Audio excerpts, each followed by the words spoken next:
का पर्व क्या है? प्रश्न का आंसर तो जब देंगी, पहले अपने बातों को विराम दीजिए। आज क्या है? उत्तम ब्रह्मचर्य धर्म। उत्तम ब्रह्मचर्य धर्म यानी कि अपन ने क्या किया? प्रथम चरण को सीढ़ी पे रखा और अंतिम चरण पर अपन आ गए। ब्रह्मचर्य माता जी ने बताया था सुबह, यानी अपनी आत्मा में क्या करना? रमण करना। हमारे अंदर से सारा विकार निकल गया, अब कुछ भी नहीं बचा। कल मैंने बताया बालक के हाथ में जो मट्टी थी वह मट्टी उसने धो ली, तो अब क्या हुआ? वह अपने खेल में मस्त हो गया। उसी तरह से जो अपने राग देश विकार भावों को निकाल दिया, अब वो अपने आत्मा में मस्त हो गए। अपने आत्मा में रमण करना ही क्या है? ब्रह्मचर्य व्रत। ब्रह्मचर्य व्रत की महिमा कोई छोटी मोटी नहीं है।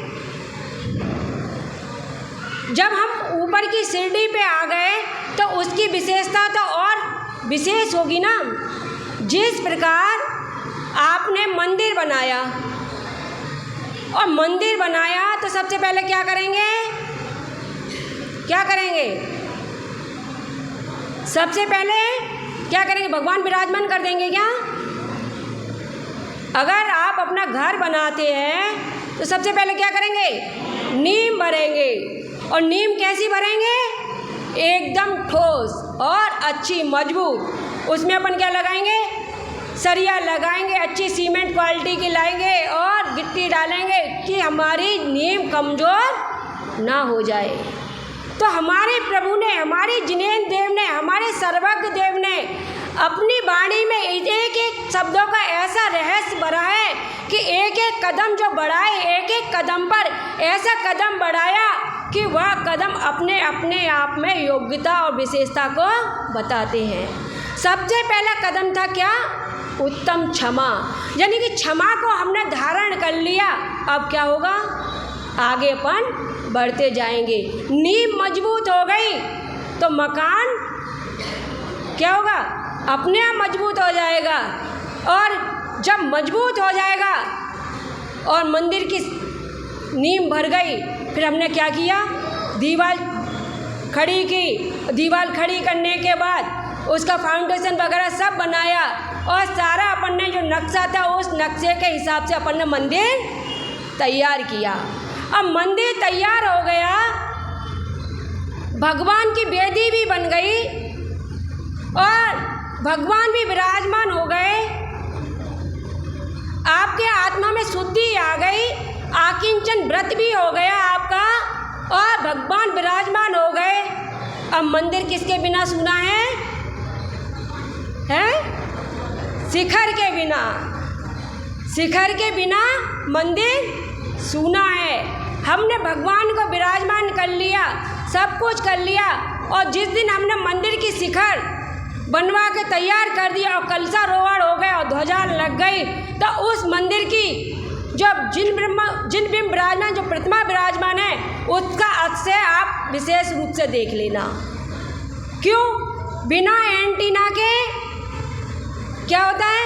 टावर नहीं आते। इसी प्रकार हमारे जिनेन्द्र देव ने कहा मंदिर की शिखर, ध्वजा और कलश की विशेषता है। अपन सोचते हैं मंदिर बनवा दो, जगह जगह मंदिर बन जाए, कोई बात नहीं, भगवान विराजमान हो जाए। भगवान का हम भाव है, हमारे क्या भाव है? आदर के विनय के सारे भाव हैं, लेकिन हम क्या करें? उसके साथ में शिखर बनाएंगे और कलशारोहण करेंगे और ध्वजा लगाएंगे। जब ध्वजा वो फहराएगी तो जिन धर्म की प्रभावना अपने आप फहराई जाएगी। अब मंदिरों में क्या होता है? पीतल की ध्वजा लगा देते हैं, वह अपनी जगह पे सही है। जैसे मेरे को पूरा ज्ञान नहीं है वास्तुशास्त्र का, ऐसा बताएं जैसे बिजली गिरे तो उस हिसाब से ऐसा कुछ करते हैं, लेकिन ध्वजा तो वही है जो फहराए, और जो फहराती है मंदिर की ध्वजा, वह समझ लो उस क्षेत्र का विकास अपने आप निश्चित है। जिन धर्म की प्रभावना अपने आप होगी, एकता अपने आप होगी, अपना प्रचार अपने आप होगा। तो हम कहने का मतलब यही है, अपना आज का दिन कौन सा है? उत्तम ब्रह्मचर्य। तो हमने सारे व्रत कर लिए और मंदिर की शिखर नहीं बनाई तो क्या है? उसकी शोभा नहीं है। इसी प्रकार हमने 9 व्रतों को धारण किया और 9 भावनाओं को भाते हुए हमने ब्रह्मचर्य व्रत को धारण नहीं किया तो हमारे व्रत की शोभा नहीं है। आजकल वर्तमान में माताएं बहनें अपने बच्चों को क्या बनाएंगी? Miss India. मेरे बच्चे कैसे हों? Miss India. कहीं पे प्रोग्राम में जाएं तो ऐसे आए कि पता चले कि मेरे को नहीं पता मिस इंडिया में कौन कौन के नाम आते हैं, कि ऐसी हो कि वो भी फेल हो जाए। लेकिन वर्तमान में माता पिता ही अपने बच्चों को कहेंगे माता जी आप हम लोगों को ऐसा बोल रहे हैं, बिगाड़ते हैं, संस्कार नहीं देते। क्यों नहीं देते? बच्चा जब छोटा है, अब 2-3 साल का बच्चा हुआ, अब उसको जब कपड़े दिलवाने ले जाएंगे तो क्या करेंगे? बच्चा कौन सी ड्रेस पसंद है तेरे को?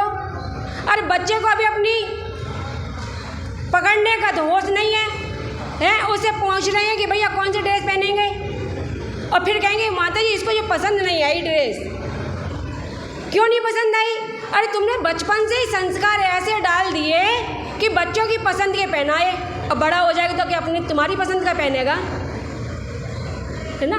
वो बच्चे भी फिर वैसे ही पहनेंगे। अब क्या होता है फिर? जैसे पहने, जैसा खावे अन्न और वैसा होवे मन, और जैसा पीवे पानी वैसी होवे बाणी, और फिर जैसे पहने कपड़े फिर वैसे होवे लफड़े। है ना? अब उसमें आप कहो कि ऐसा हो गया वैसा हो गया। अपनी भारतीय संस्कृति क्या बताती है? महिलाओं के लिए साड़ी।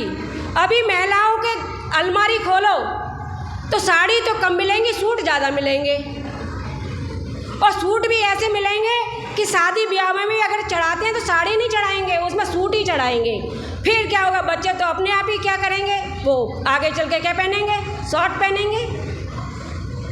अपने ही धर्म में क्या हो रहा है? पतन हो रहा है। अपन कहते हैं किसी दूसरे धर्म की अपन निंदा करते हैं कि उस धर्म में ऐसा है, उस धर्म में ऐसा है। अरे उस धर्म में ऐसा है वैसा है, कैसा भी है, लेकिन उसकी अच्छाई को आप लेके आओ ना। आप जहाँ जा रहे हो वहाँ के दोषों को क्यों लेके आ रहे हो? वहाँ की अच्छाई लेके आओ। अब आप कहोगे मुस्लिम के मांस खाते हैं, ऐसा करते हैं वैसा करते हैं। मुस्लिम का परिधान देखो, उनके कपड़े देखो, उनकी महिलाएं बुर्खा पहन के रहती हैं अभी भी, और उन्होंने अपना सूट नहीं छोड़ा। और उन्होंने क्या तुमको बोला कि तुम हमारी सूट पहनो? बोला क्या? नहीं बोला ना। लेकिन हमने उनकी शैली को ले लिया और फिर कहते हैं कि उनके धर्म में तो ऐसा है। उनके दोषों को क्यों देख रहे हो? उनके अच्छाइयों को देखो। और साड़ी में जो महिला होती है उसकी विशेषता अलग ही दिखती है। इसलिए अपन को क्या करना है? मिस इंडिया नहीं बनना। अब सिखों के यहाँ देखो, सिखों के मंदिर में क्या करते हैं? सिर पे कपड़ा डाल के आते हैं, और कपड़ा डालने के बाद मंदिर के बाहर पैर धो के जाएंगे। और कितना भी बढ़िया पैसे वाला व्यक्ति हो, सेठिया हो, वो भी क्या करे? गुरुद्वारे में बाहर तुम्हारे जूते चप्पल का टोकन लेके बैठेगा, और जो भी आएगा झाड़ू पोंछा, अपना खाना पीना, उनके लंगड़ बोलते हैं शायद, इतनी विशेषता से करते हैं। और अपने यहाँ होगा, अब देखना कल अपना लंगड़ होगा, कल देखना, खाएंगे पिएंगे और ले जाएंगे और फैलाएंगे, और 4 जाके बातें करेंगे कि समाज के मंत्री अध्यक्ष ने ये व्यवस्था नहीं की, है ना? दोष देंगे उसमें जाके।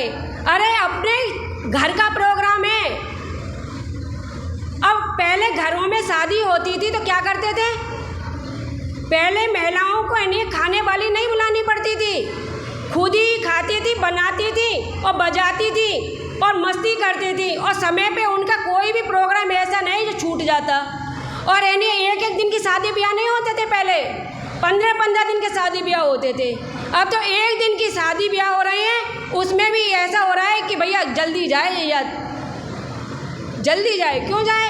खाने बनाने वाला रखा है हमने, उसका पैसा ले रहा है वो हमसे 1000 रुपये महीने, 1000 रुपये पर डे, है ना। जितने हमारे अतिथि कम होएंगे तो क्या होएगा, जल्दी हम फ्री हो जाएंगे और हम आराम करेंगे। और इसी कारण हमको क्या करना पड़ता है, व्यायाम करना पड़ता है।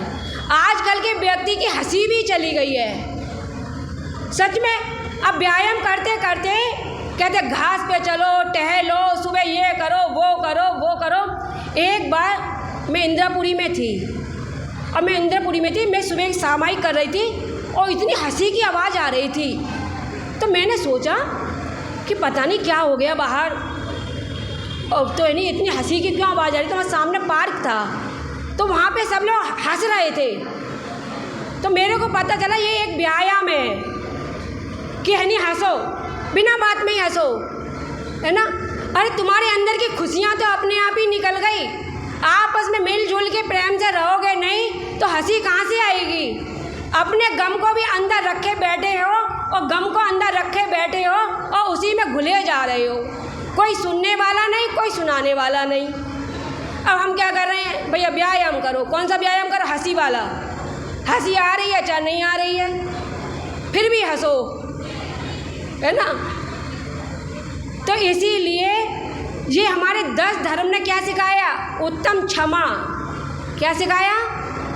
लौट के अपना धर्म यही कह रहा है कि क्षमा भाव को धारण करो, और लास्ट के में कल आएगा क्षमावाणी पर्व। अंतर में क्षमा धर लिया, बाड़ी में भी क्षमा आ जाए। क्या आ जाए? बाड़ी में भी क्षमा आ जाए। हम दूसरे के दोषों को ना देखें, है ना। अगर हमने किसी के दोस्त को देख लिया तो उसकी चर्चा का विषय नहीं बनाए।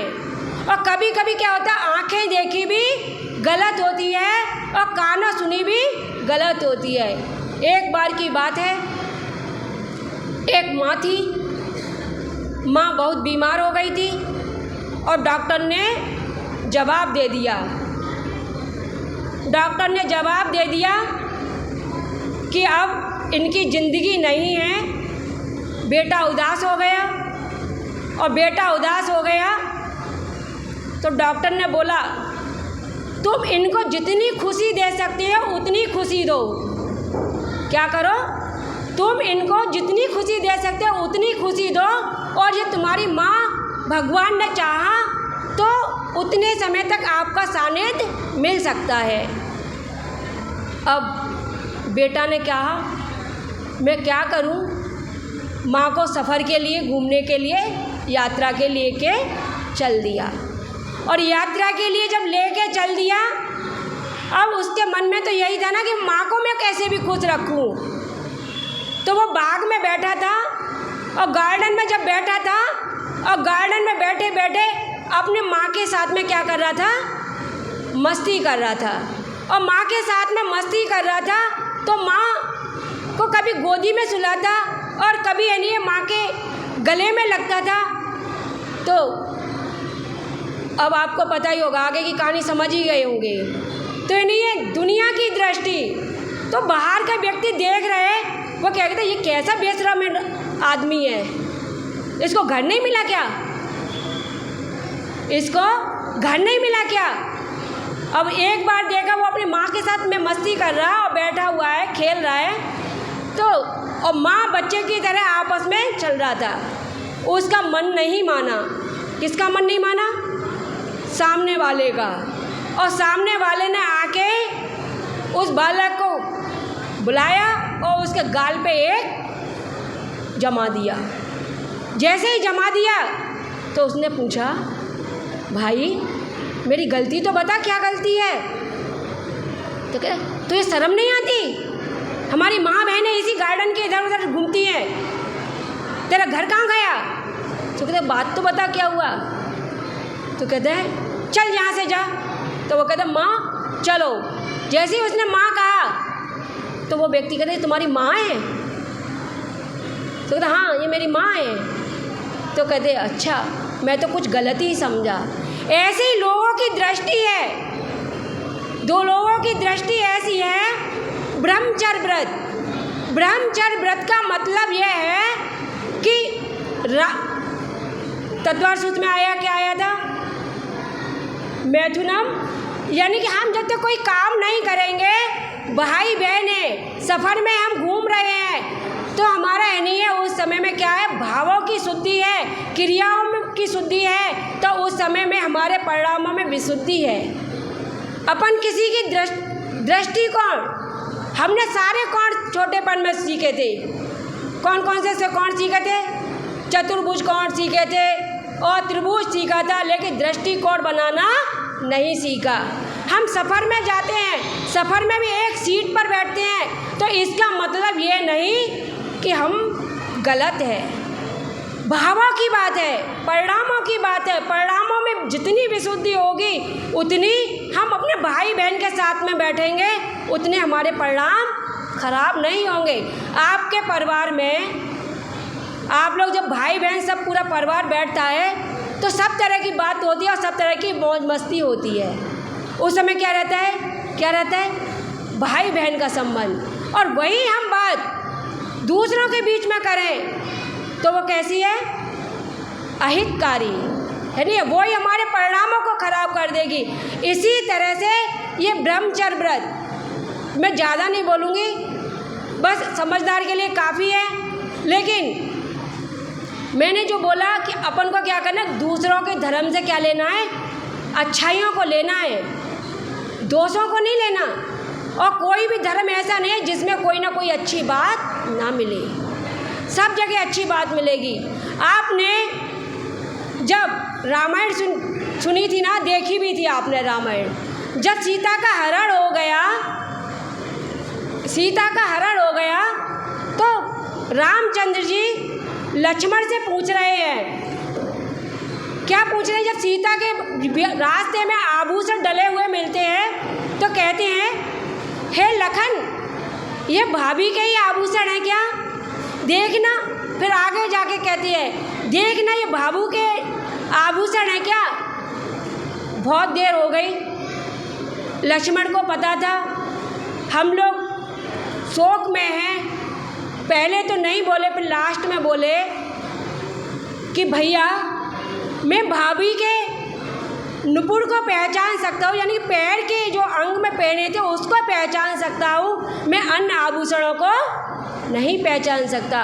क्यों, मैंने तो कभी भी क्या किया, भाभी के चरण को ही छुआ था, मैंने तो हमेशा भाभी के चरण को छुआ, कभी ऊपर दृष्टि नहीं डाली।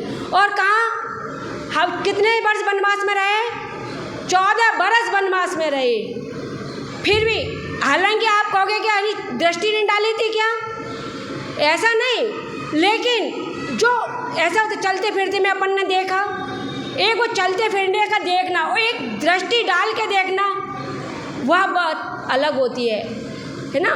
तो इसी तरह से बहुत से उदाहरण है, अब मैं उदाहरण दूंगी तो बहुत समय हो जाएगा। महाभारत को भी ले लो, महाभारत में भी क्या हुआ, महाभारत में भी द्रौपदी ने क्या कहा, अंधे का पुत्र अंधा, बस भी वाणी तो थी, ये शब्द ही तो थे, इसके कारण क्या हुआ, चीरहरण हो गया। चीरहरण हो गया तो वो द्रौपदी कैसी थी, उसकी सील की महिमा थी, इसलिए क्या हुआ, उसका चीर बच गया और चीर बढ़ता गया। और जब चीर बढ़ता गया तो देवों ने आके उसकी सहायता की, लेकिन कब की, आज अपन कहो वर्तमान में किसी का अपहरण हो जाए, किसी का अपहरण हो जाए तो कहेंगे मेरे को भगवान ने क्यों नहीं बचाया। अब इस जगह पे क्या होगा, भगवान दोषी हो गए, है ना। भगवान दोषी तो तुमने बना दिया, क्यों बना दिया, अगर तुम अपने वस्त्र को चीर को संभाल के पहनते तो तुम्हारी भी रक्षा होती, और आपने तो अपने पहले ही से हरण कर दिए, तो उस समय में क्या होएगा, ना कोई कृष्ण आ रहा, ना कोई देव आ रहा है, ना कोई देवी आ रही, और ना तुमको कोई बचा रहा। इसलिए अपन को क्या करना है, वस्त्रों की सुरक्षा, वाणी की सुरक्षा, व्यवहार की सुरक्षा और अपने परिणामों की शुद्धि। और इसी बात को लेके बोलेंगे उत्तर ब्रह्मचर्य धर्म की